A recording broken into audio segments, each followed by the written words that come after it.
तो स्टूडेंट्स, आज micro processor के सिलेबस का जो फोर्थ टॉपिक है वो है प्रोग्रामिंग विद रिस्पेक्ट टू 8085 माइक्रोसर। इसको स्टडी करेंगे हम लोग। सबसे पहले सिलेबस का ब्रीफ आपके सामने रख दें। Brief idea of machine and assembly language, machine and mnemonic codes, instruction format, addressing modes, identification of instructions as to which addressing modes they belong, concept of instruction set, explanation of the instructions of the following group of instruction set: data transfer, arithmetic group, logic group, stack, input output and machine control group। और finally इसके बाद थोड़ी सी programming exercise की जाएगी। और programming पे concept ज़रूर सीखना चाहिए। 8085 की प्रोग्रामिंग बहुत आसान है, लेकिन जनरली हम लोगों के क्वेश्चन पेपर में ये बात मैंने रेयर देखी है कि कभी भी प्रोग्रामिंग पूछी गई हो। लेकिन अगर आप प्रोग्रामिंग स्किल जान जाएंगे तो ये आपको आगे कॉन्सेप्ट बिल्डिंग में फ़ायदा करेगा। तो स्टार्ट करते हैं। सबसे पहले मशीन लैंग्वेज या असेंबली लैंग्वेज क्या है। बेसिकली आपने देखा होगा जब पहला चैप्टर इवोल्यूशन ऑफ माइक्रोप्रोसेसर पढ़ाया था तो उसमें मैंने कहा था कि जो आपका एक्चुअल कंप्यूटर है वो सिर्फ बाइनरी इंफॉर्मेशंस को समझता है, जीरोज एंड वंस को। तो अगर आपने जीरो एंड वंस का एक पर्टिकुलर कॉम्बिनेशन बनाकर और उसको एक नाम दे रखा है कि ये हमारा इस कमांड की सहायता से हम ये ऑपरेशन परफॉर्म करेंगे, तो उसको कमांड सिग्नल को मशीन लैंग्वेज हम कहते हैं, या कमांड सिग्नल्स जो बाइनरी फॉर्म में लिखे हों उनको हम मशीन लैंग्वेज के फॉर्म में डायरेक्टली कहते हैं। मतलब ऐसी लैंग्वेज जिसको मशीन सीधे समझ सकती हो, या सामान्य भाषा में अगर मैं कहूँ कि कोई मुझसे हिंदी में इंटरेक्ट करता है तो मुझे उससे बात को समझना आसान होगा बनस्पत अगर वो मुझसे अंग्रेजी में बोला, क्योंकि अल्टीमेटली मुझे फिर ट्रांसलेट करना पड़ेगा। लेकिन मशीन लैंग्वेज में प्रोग्राम लिखना इसलिए टफ है कि क्योंकि जीरो एंड वंस का कॉम्बिनेशन ही आपको लिखना है। और अगर एक दो इंस्ट्रक्शंस लिखने हैं तब तो कोई बात नहीं, लेकिन अगर आपको 1000 इंस्ट्रक्शंस लिखने हैं तो ऐसे में बहुत लाइकली है कि आप जीरो को वन से या वन को जीरो से रिप्लेस कर दें और इंस्ट्रक्शन का मीनिंग चेंज हो जाए।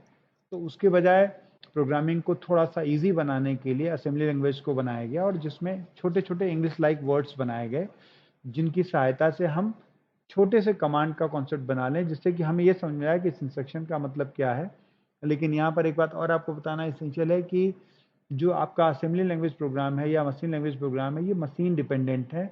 मीन्स जिस मशीन पर लिखे जाएंगे उसी में एग्जीक्यूट हो सकते हैं। अब चूंकि हम असेंबली लैंग्वेज में इंग्लिश लाइक वर्ड्स यूज़ करते हैं तो इसको एक नया नाम दिया गया या निकनेम दिया गया जिसको हम कहते हैं निमोनिक्स।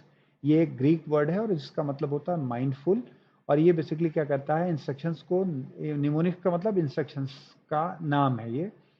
क्योंकि हमारा जो कंप्यूटर है या माइक्रो प्रोसेसर है वो असेंबली लैंग्वेज नहीं समझता या इंग्लिश लाइक वर्ड नहीं समझता, वो समझता सिर्फ मशीन लैंग्वेज है।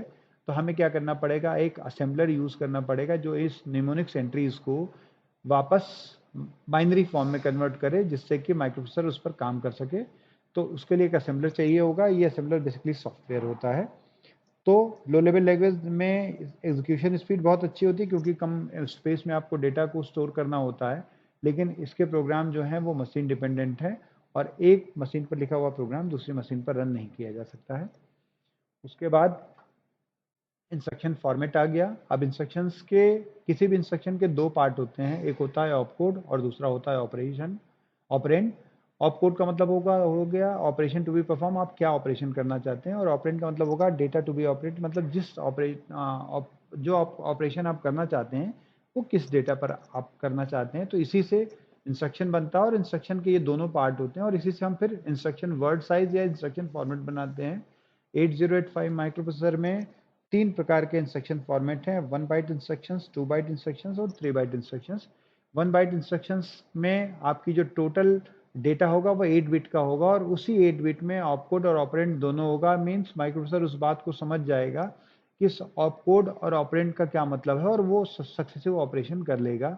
2 बाइट इंस्ट्रक्शन में पहली बाइट जो होगी, पहली 8 बिट या पहली बाइट जो होगी वो ऑपकोड होगी जो बताएगी कि क्या ऑपरेशन कराना है, और सेकेंड बाइट जो होगी वो 8 बिट डेटा या 8 बिट एड्रेस, दोनों में से कुछ भी हो सकता है। 3 बाइट इंस्ट्रक्शंस होते हैं जिसमें पहली बाइट जो है वो ऑपकोड बताती है, और नेक्स्ट 2 बाइट जो हैं वो 16 बिट डेटा को रिप्रेजेंट करती हैं, सेकेंड बाइट लोअर 8 बिट को, और थर्ड बाइट जो है वो आपकी हायर 8 बिट को रिप्रेजेंट करती है। तो इस प्रकार इंस्ट्रक्शंस फॉर्मेट हमारे तीन प्रकार के हो गए: 1 बाइट, 2 बाइट और 3 बाइट। इसके बाद नेक्स्ट सिलेबस का पार्ट है एड्रेसिंग मोड्स। एड्रेसिंग मोड्स का मतलब सिंपल ये समझ लीजिए कि जैसे मुझे कोई मेरे नाम से कॉल करता है और बचपन में जब मुझे नाम दिया जाता है तब मैं उस नाम पे रिएक्ट करता हूँ, उसी तरीके से इंस्ट्रक्शंस या डेटा को आप कितने प्रकार से एड्रेस कर सकते हैं, किसी भी डेटा को कितने प्रकार से आप लोकेट कर सकते हैं, एड्रेस कर सकते हैं, उसी को हम कहते हैं एड्रेसिंग मोड्स। और जैसा आपने डेफिनेशन में देखा होगा, addressing modes tells us in how many ways a data can be addressed, or it can also be said that addressing modes gives us various ways through which we can locate the data on which we have to perform the operation. तो addressing modes 8085 में 5 प्रकार के होते हैं। पहला है register to register addressing, दूसरा है इमीडिएट एड्रेसिंग, तीसरा है डायरेक्ट एड्रेसिंग, चौथा है इनडायरेक्ट एड्रेसिंग और पांचवा है इम्प्लिसिट इंस्ट्रक्शंस। तो स्टार्ट करते हैं। रजिस्टर टू रजिस्टर एड्रेसिंग का मतलब क्या हुआ कि मेरा रजिस्टर किसी एक रजिस्टर में रखा है और दूसरे रजिस्टर में मुझे उसको ट्रांसफर करना है। आपको याद होगा जब हम जनरल पर्पज रजिस्टर्स की बात कर रहे थे तो हमारे पास कुल मिलाकर 6 जनरल पर्पज रजिस्टर हैं, B C D E H L. और आपको ये भी बात मैंने बताया था कि जब भी हम कोई ऑपरेशन करेंगे तो हमारा अगर 2 ऑपरेंड हैं तो दोनों में से एक ऑपरेंड एक्यूमुलेटर में और दूसरा आपका दूसरे जनरल पर्पज रजिस्टर में से किसी एक में रहना चाहिए। तो अगर मान लीजिए किसी एक रजिस्टर से दूसरे रजिस्टर में मैं डेटा ट्रांसफर करना चाहता हूँ तो इसको कहेंगे रजिस्टर टू रजिस्टर एड्रेसिंग।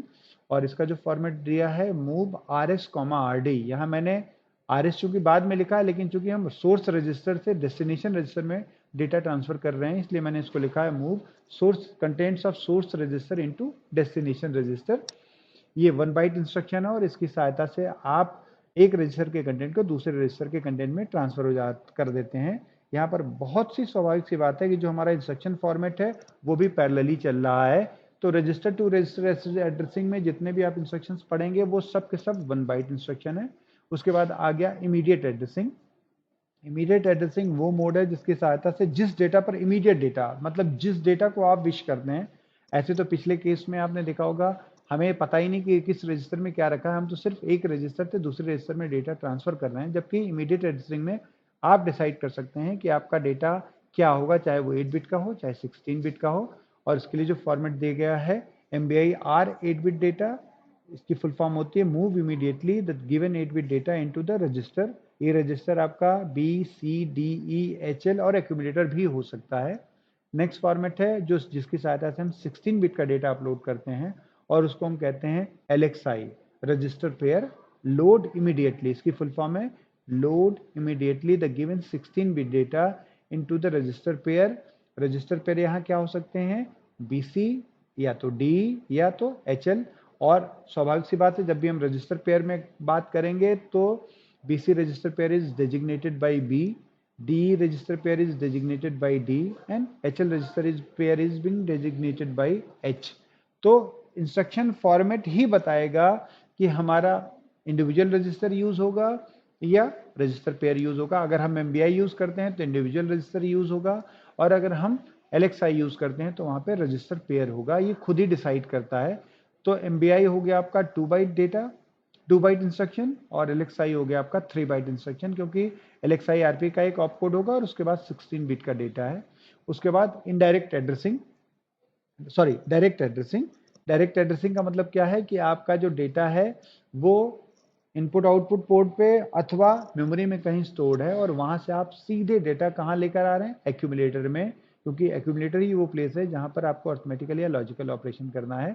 तो अगर आपका डेटा मेमोरी में रखा हुआ है तो आप इंस्ट्रक्शन और उस डेटा को आप एक्यूमुलेटर में लेना चाहते हैं तो आपका जो इंस्ट्रक्शन फॉर्मेट है वो LDA load accumulator directly with the contents of that memory location whose address is given by 16 bit address। Accumulator में उस मेमोरी लोकेशन के डेटा को सीधे लाकर लोड कर दो जिसका एड्रेस 16 बिट द्वारा दर्शाया गया है। ये 3 बाइट इंस्ट्रक्शन होगा क्योंकि LDA का ऑपकोड होगा और 16 बिट का एड्रेस जो होगा वो आपका डेटा में 16 बिट का वो एड्रेस होगा। वो डेटा भी हो सकता है, एड्रेस भी हो सकता है। इस केस में सिर्फ एड्रेस होगा। इसी तरीके से अगर आप एक्यूमुलेटर के कंटेंट को किसी मेमोरी लोकेशन पे स्टोर करना चाहते हैं तो उसके लिए इंस्ट्रक्शन है STA 16 बिट एड्रेस और इसकी सहायता से आप एक्यूमुलेटर के 8 बिट के कंटेंट को मेमोरी लोकेशन की किसी भी मेमोरी पर स्टोर कर सकते हैं जिसका एड्रेस 16 बिट द्वारा दर्शाया गया है। इसी तरीके से अगर आप किसी पेरिफेरल डिवाइस से डेटा लाना चाहते हैं तो उसके लिए है इंस्ट्रक्शन इन 8 बिट एड्रेस जहां से आप डेटा ले सकते हैं। और उसके बाद आउट 8 बिट एड्रेस की सहायता से आप एक्यूमुलेटर के कंटेंट को किसी आउटपुट पोर्ट डिवाइस पर ट्रांसफर कर सकते हैं। यहाँ पर एक बात कैटेगोरिकली क्लियर करना आवश्यक है कि जब हम इनपुट आउटपुट डिवाइसेस की बात करते हैं तब हमारा जो एड्रेस बस है वो 8 बिट की रह जाती है, जबकि जब हम मेमोरी के साथ काम करते हैं तो ये एड्रेस बस 16 बिट की होती है। 8 बिट एड्रेस होने का मतलब क्या हुआ कि लगभग 256 प्रकार के इनपुट डिवाइस और 256 प्रकार के आउटपुट डिवाइसेस, तो ये संख्या बहुत है और इतनी इनपुट आउटपुट डिवाइसेस अगर मैं काउंट करने की बात करूं तो भी नहीं मिल पाएंगी। पंच कार्ड हो गया, आपका कीबोर्ड हो गया, माउस हो गया, उसके बाद थोड़ी देर बाद मैं कहूँगा कि बस 5 इनपुट डिवाइसेस हो गई, 5 आउटपुट डिवाइसेस हो गई, तो 256 इनपुट और 256 प्रकार आउटपुट डिवाइसेस हम इससे कनेक्ट कर सकते हैं। उसके बाद फोर्थ वन है इनडायरेक्ट एड्रेसिंग। इस इंस्ट्रक्शन की माध्यम से हम किसी मेमोरी लोकेशन के डेटा को इनडायरेक्टली एक्यूमुलेटर में लोड करते हैं या एक्यूमुलेटर में स्टोर करते हैं। और यहाँ पर स्पेशलिटी क्या है कि जिस मेमोरी लोकेशन से डेटा हमें एक्सेस करना है उसका एड्रेस रजिस्टर पेयर में रखा होगा। तो पहला इंस्ट्रक्शन है, यहाँ पर एक बात और क्लियर कर दें कि ये जो इनडायरेक्ट एड्रेसिंग के जितने भी इंस्ट्रक्शन एग्जाम्पल में दिए हैं, LDXRP, STXRP, move memory to destination register, move source register to memory, ये सब के सब 1 बाइट इंस्ट्रक्शन है। और ये करते कैसे हैं, जैसे मान लीजिए मैं LDXRP कहूँ तो इसकी डेफिनेशन है load accumulator indirectly with the content of that memory location whose address is given by the register pair. ऐसे ही अगर आप एक्यूमुलेटर के कंटेंट को किसी मेमोरी लोकेशन में स्टोर करना चाहते हैं तो माइक्रोप्रोसेसर क्या करेगा, सबसे पहले उस रजिस्टर पेयर के डेटा को 16 बिट का एड्रेस समझेगा और एक्यूमुलेटर के कंटेंट को उस मेमोरी लोकेशन पर ले जाकर स्टोर कर देगा। उसके बाद इंस्ट्रक्शन है move memory to destination register. अब यहाँ पर मेमोरी के लिए एक स्पेशलिटी है कि HL रजिस्टर पेयर को हम मेमोरी पॉइंटर के रूप में यूज करते हैं। तो जब हम मेमोरी यूज करते हैं इसका मतलब whose address is pointed out by the HL register pair. तो माइक्रोप्रोसेसर क्या करेगा, सबसे पहले HL रजिस्टर पेयर में जाएगा, उस डेटा को एड्रेस में कन्वर्ट करेगा, कन्वर्ट करने के बाद मेमोरी लोकेशन पर जाएगा और वहां से डेटा लेकर आपके डेस्टिनेशन रजिस्टर में जो एक्यूमुलेटर से लेके एक्यूमुलेटर BCDE कुछ भी हो सकता है, HL नहीं होगा क्योंकि HL को आपने मेमोरी पॉइंटर के रूप में यूज किया है। ऐसे ही अगर आप सोर्स रजिस्टर के कंटेंट को मेमोरी लोकेशन में स्टोर करना चाहते हैं तो इसको हम डिफाइन करेंगे, it is an instruction, it is a 1 byte instruction and it stores the contents of source register into memory whose address is given by the HL register pair. या हिंदी में कहें तो ये एक ऐसा इंस्ट्रक्शन है, 1 बाइट इंस्ट्रक्शन है जिसकी सहायता से हम सोर्स रजिस्टर के कंटेंट को मेमोरी के उस लोकेशन पर ले जाकर स्टोर कर देते हैं जिसका एड्रेस HL रजिस्टर द्वारा इंगित किया गया है। उसके बाद फाइनली इम्प्लिसिट एड्रेसिंग, ये एक इस तरह का इंस्ट्रक्शन है जिसमें 1 बाइट सब कुछ बताती है और उसमें आपको डेटा को एड्रेस नहीं करना और डेटा आपको पता है कि डेटा हमारा कहाँ है। जैसे CMA है complement the contents of accumulator, STC set the carry flag, मतलब कैरी फ्लैग को हाई करना है, और CMC का मतलब हो गया कॉम्प्लीमेंट द कैरी फ्लैग। तो ये 5 प्रकार के एड्रेसिंग मोड्स हैं जिनको हमने आज तक कवर किया है। Thank you.